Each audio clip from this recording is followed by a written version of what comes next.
Catherine Gibson for Insight.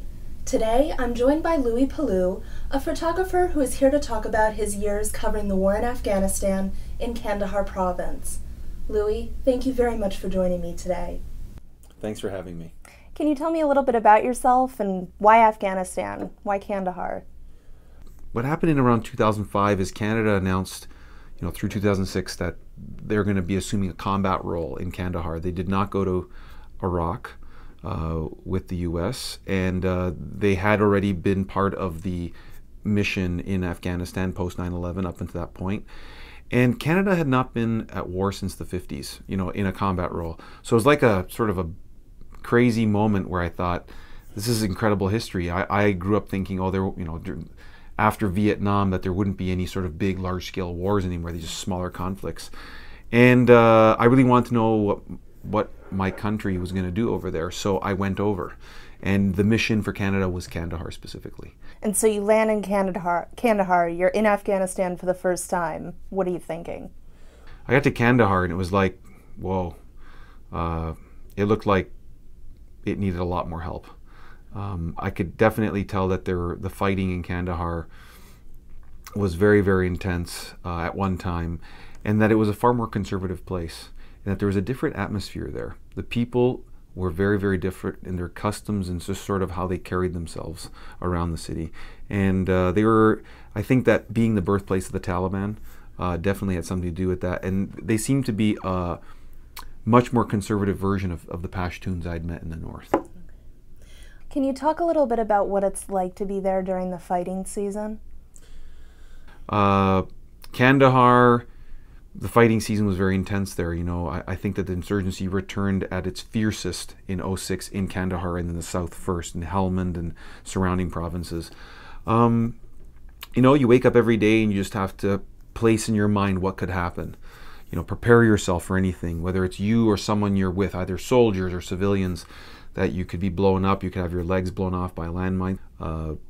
You're constantly under threat. And if I'm working on my own, I worked independently a lot, then you're always worrying about your Afghan colleagues that you're working with, because they usually take the brunt of the worst consequences. They're either killed immediately or kidnapped and treated much worse, because you're usually kidnapped for money if you're a Westerner.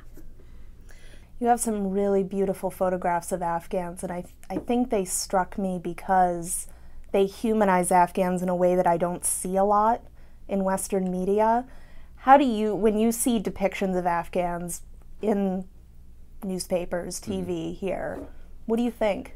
Well, I think that a lot of times it's almost our fault for getting a misinterpreted image of what Afghans are. We always want to see our own troops that are fighting the war. So from the reader, the viewer, the listener, up through the editors in news organizations are thinking, hey, our readers, viewers, listeners want to see our troops. They don't want to see Afghans. Hence, 10 U.S. soldiers are killed, and it's a big headline. And Afghans are killed every day, and it's if it even gets mentioned, it's a small little headline. If at all, it's a little brief. You also have a series of very intense photographs of soldiers, and some of them, they look like kids, and that's part of what's so affecting about them. Can you tell me about what you wanted to do in that series of photographs?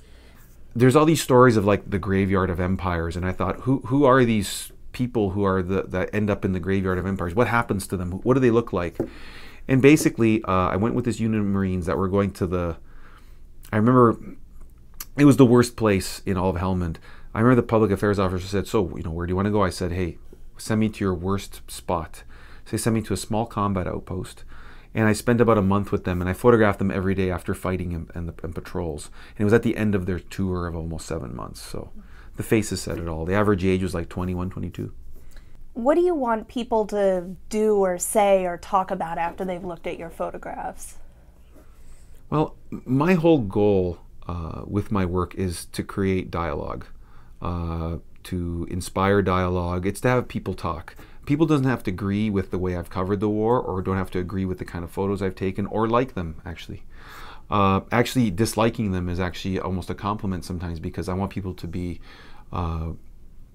realistic about sort of what happens in a war. It's not all abbreviations like we get in sort of a lot of press releases. It's real human beings who are being killed. And I think that that's, you know, what we need to keep talking about. It's not only about democracy and freedom, it's about innocent people being caught in the crossfire and being killed.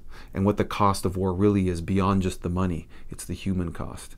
And I think that that's the dialogue I want to keep going. That's what my goal is.